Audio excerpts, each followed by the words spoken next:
storm show. Ay, it's a storm show.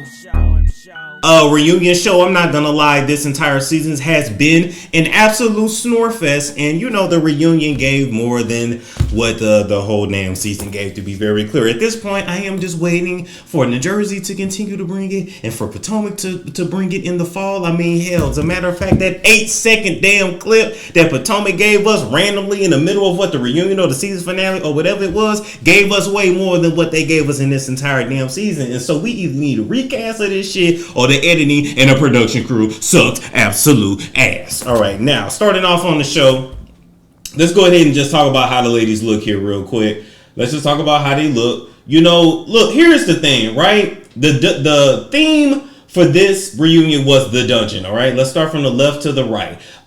Cynthia looks good. Cynthia looks like Cynthia. Nice dress. Nothing out of the ordinary, you know, it's nice. Same thing with Kenya. I kind of didn't like the beading going up her neck. I kind of didn't like that part, and I didn't like the little bushy thing on her shoulder. I think without that and without the beading on her neck, I think it really, sometimes less is more. But overall, pretty dress. She looks great. Then you got Porsha. To me, Porsha killed it. Porsha looked the best. Dress looks the best. It fits on the best. Like the bodyguardies out of this world. Like Porsha did it for me. Drew tried. She tried. It's not bad though. It's not bad. I really like I said, that poofy thing on the shoulder, I'm good on. That little thing, that bow hip on the side, she could have did without that too. It's not bad. And then Candy actually took the theme seriously when they said dungeon. She came in just like a dungeon mistress. Now, if y'all have not, been to dom and sub parties, if you're not a part of that underground culture, you don't understand that Candy actually did the theme. So y'all was roasting her and dragging her for what she wore, but to keep it real, she was mother mistress. She would, be the one to run everything and, make sure that you got that secret passcode to be able to come in. Usually the club that you go to is like a club under a club, behind a dumpster or under some railings. And I'm just saying, like, she did it. She was mother mistress. However, and Candy, I will, if you want me to get on my knees as I say this, I will, Candy, you are mother mistress, but I will, and she's definitely a dom, which means she was a damn good sub. But her and that Joker smile, I will tell you, the only thing I could have done without with is the hair.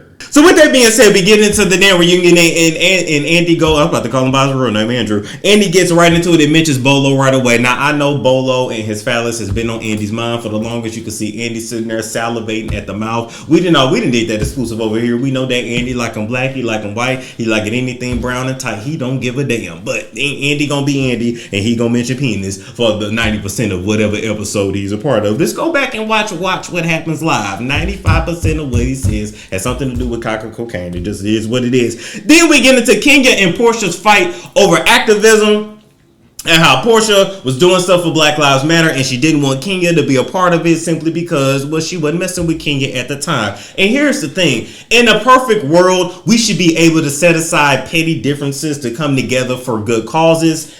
In a perfect world, in reality, in dealing with women that are like dramatic for a living as well as dramatic in their real lives, Kenya and Porsha's beef would have overshadowed whatever, PSA Porsha was trying to do, whatever meeting she was trying to hold. Like, you got to understand, these are two very dominant personalities. These are two loudmouth ass bitches. I'm going to just tell you what it is. They are loud, all right? And they want to, and they both want to be the center of attention. And so, to keep it real, if they would have tried to come together to do anything with Black Lives Matter, that really just would have gave us when Cynthia and Kenya was on the damn panel together for the Bailey agency, and Kenya was telling the girl she had to shave her cootie cat. So anyway, moving right along from that, Kenya and this Mark situation, their relationship, this divorce that is ever lingering, it's weird to me. I'm gonna just tell you, Kenya and Mark's relationship is weird to me. Now, the first thing that the internet was running to is he gay. Look, according to y'all, everybody gay. Ain't no straight man for nobody. So we gonna leave him and his nose ring alone, just like y'all gonna leave me and my dangly dang alone, all right? Y'all really gonna be mad when I get it up here too, but that's my business. So, with that being said, I don't understand the relationship. When Kenya is around him, when she talks about him, she turns into somebody else. When hey Ken, come on Ken, let's do it Ken. Like, it's just weird. Like, I don't see how there was ever really love there, or maybe there was, and maybe he just turns into an asshole every time a camera is put on him. But something about him is off, and I can't figure out what it is. And maybe one day we'll find out. But something about him is off. And I know that man got paper in real life, because for as long as he's been on TV, ain't nobody exposed him. We ain't seen no ex-wife. We ain't seen them other children. We ain't seen nothing. Kenya ain't even seen his parents. Like he said, he don't like the mixed crowds. I don't either, so I get him on that. But with that being said, something is off with him, and I just can't quite put my finger on it. He definitely is one of those people that you ain't gonna be able to figure out easily. And so I love that Kenya wants a family. I love that she really tried, but at the end of the day, that man wasn't it. And honestly, you just gotta take the baby that you got up out of it and cut your losses and move on. I don't even like who Kenya is when she with him, all meek and quiet and shit. Girl, speak up. With that being said, I understand why her friends are over even her talking about this marriage at this point, because when you watch one of your friends be emotionally abused, it's hard to look at. See, y'all think Mark slapped Kenya upside her head before? For him to be that much of an asshole, do y'all think it ever got physical, or is it just purely emotional and verbal? Y'all let me know down below. Moving right along from that, Kenya Moore in the Indian headdress situation. I'm not gonna lie, I was on Kenya's side in the beginning. I did not understand why someone who has Native American ancestry, why she couldn't wear it. Just because she's mostly black, right? Even though, you know, black people were probably the original indigenous anyway, but you know, go to Dan Calloway for a proper explanation on that. I can't give it here, and I'm not gonna try to butcher it. But with that being said, I didn't understand the flack Kenya had got for it wearing a headdress. I didn't understand the flack that Pharrell got when these are clearly people with Native American ancestry. But then I looked it up. You know, I just did a simple Google search, because I'm like, why is Kenya apologizing? So let's see, what is a headdress for a Native American culture? So they're called war bonnets, and it's a feathered headgear traditionally worn by male leaders of the American Plains Indian Nation. So first off, a woman ain't even supposed to be wearing it.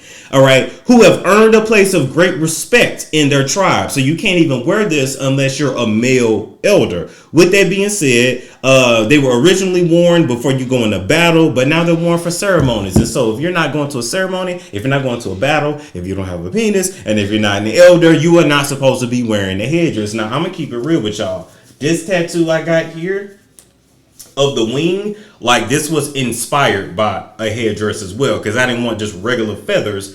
I wanted to kind of look like a headdress. So I technically kind of owe an apology too, but it looked good. But anyway, we know Kenya didn't mean no harm by it. She should have been extended grace, especially since she is clearly of Native American ancestry. But when you look at what it is, yeah, it's wrong to wear. We shouldn't wear it for Halloween. We shouldn't do none of that. Honestly, we just shouldn't. It is what it is. Now, as far as Drew Sidora talking about how she was an Indian with the dot and how that was her heritage and how that, ma'am, you've already been exposed. They didn't already put up the Facebook pictures. They didn't already showed you was at a Halloween party. So you done dressed up as an Indian. Porsha did it before. Kenya did Native American. Like I have done it, and just admit that you know you didn't know no better. You was wrong when you did it, and move on. All right. If we can give white people grace for wearing blackface, we got to give ourselves grace as well. So I just think that whole drama was very unnecessary. Anyway, moving right along, let's talk about Drew and her son meeting old daddy, right? Old daddy and then new daddy. I don't like old daddy versus new daddy. I like original daddy versus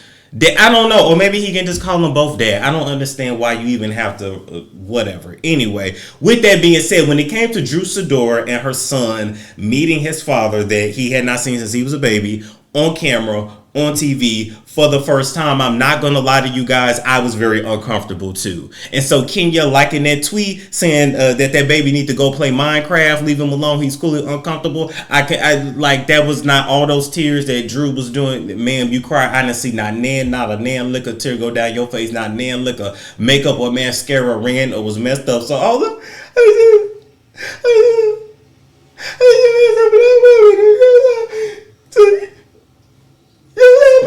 like, stop, ma'am, stop. Save that for Durham. Anyway, with that being said, when it came to that situation with the son meeting his biological father, I'm not gonna lie, I felt uncomfortable with it too. The kid was clearly uncomfortable. The kid clearly said he did not even want to meet him. And so I didn't understand why you had adults trying to force something on this kid that he clearly did not want. Now, I understand the parents are the parents, but you niggas got me messed up with this one thing. And I just gotta say this, with black parenting, this has gotta stop. If you're gonna make your kid do something, then just make them do it and make it very clear they don't have a choice. Stop trying to brainwash a kid that is clearly intelligent and low-key more intelligent than you. Stop trying to convince them that what you want them to do is their idea when it's yours. I hate, like, it is a pet peeve of mine for somebody to present something to me as if I actually have a choice. If I gotta do it, just keep it real and say, well, you ain't got no choice. But to ease my conscience, I want you to say that you want it. That kid don't want it because he don't know him. I don't understand why adults get grown and don't understand how it feels to be a kid. He don't know him. You know him because he was fucking you. He don't know him. So I don't understand why you guys were even surprised that he was uncomfortable. We seen what Riley went through, hell. And then even with I seen comments from people was like, oh, that kid getting smart, that kid giving one word answers. He don't know him. What part of that wasn't getting through y'all thick ass skulls? Sometimes I be thinking y'all lace fronts is a little bit too tight. That kid don't know him. What's up, my Curry gang and Night and Day family? Won't y'all head over to nightanddaynetmarket.com and check out our large collection of all over 3D printed t-shirts and hoodies. We fully stocked and ready to go. You'll find your favorite artists, TV series, and movies on these beautifully crafted shirts and hoodies. From Bob Marley to Martin, Biggie, Tupac, Nipsey Hussle, Aaliyah, Prince, Kobe, and many, many more. It's so much shit to choose from. Y'all know we got the best shop online and content to match it. The link is in the description box below. Oh, and don't forget to subscribe to the email list to get those discounts. So go ahead over to the shop. Don't be a loser, slacker. Damn. But I'm glad it's working out for the best.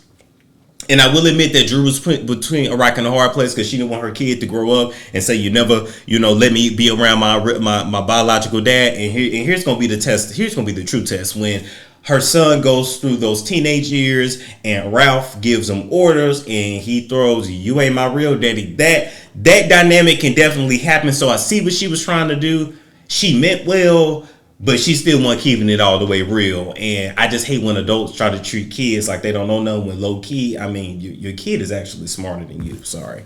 All right. With that being said, Kenya flirting with Ralph.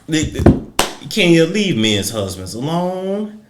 Leave them alone, Kenya. Kenya, all this shit you going through on this show, you know the show karma because you love messing with people's husbands. And you ain't calling them gay, you're trying to screw them. Leave them alone. And one thing about it, boy, Kenya was crazy about Apollo because Apollo was her type. I'll even say it right here. Apollo and Kenya would have made a better couple than Apollo and Phaedra. That couple, that looks-wise, that really didn't make sense. But anyway, I ain't got nothing to do with that. But I'm just, we just keeping it real here. So even when, you look at Kenya and rap like that couple would actually make more sense. And she, look, Kenya lonely and she horny. And everybody just want to keep their husbands away from her. It is what it is. She gonna clearly and openly lust over your man. It ain't cool, but it's what Kenya is gonna do. Last but not least, LaToya comes in and actually gives what she's supposed to have to give.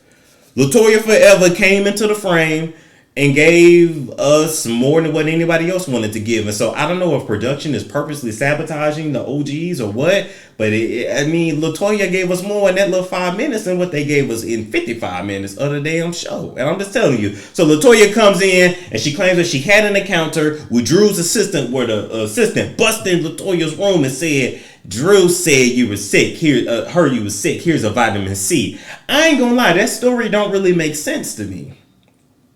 That story really don't make sense. Cause I'm looking at LaToya like, well, what the hell you do when she busts up in your room? Was you scared to knock if you buck? Cause I'm just saying, to have all that mouth, do you grab Drew's wrist before? So truly, if somebody gonna bust in your dressing room or your dressing closet, whatever they gave you, cause you are a newbie, when they bust up all up and through the Family Dollar curtains, they hand you a vitamin C and put you on camera and embarrass you pretty much, you were supposed to beat her ass there. I mean, kidney infection or not. So the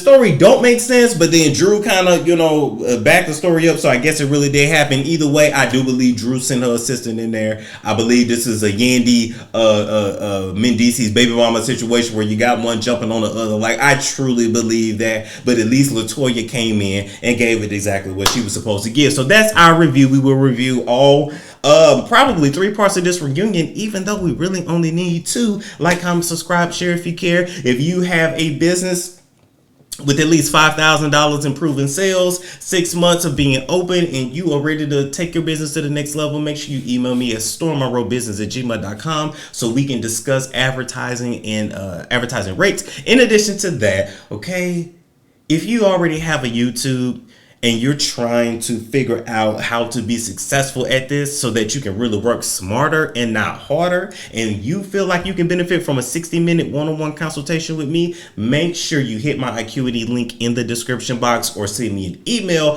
to stormmonroebusiness@gmail.com. In our consultation, we're going to review at least 3 videos that you have uploaded. Okay, we're going to talk about intros, outros, as well as thumbnails, banners. We're going to talk about it all, and we're going to kind of put you on a individualized plan so that you can reach success. All right, I'm just saying, come on over. All right, with that being said, I'm out of here. I will catch you guys later.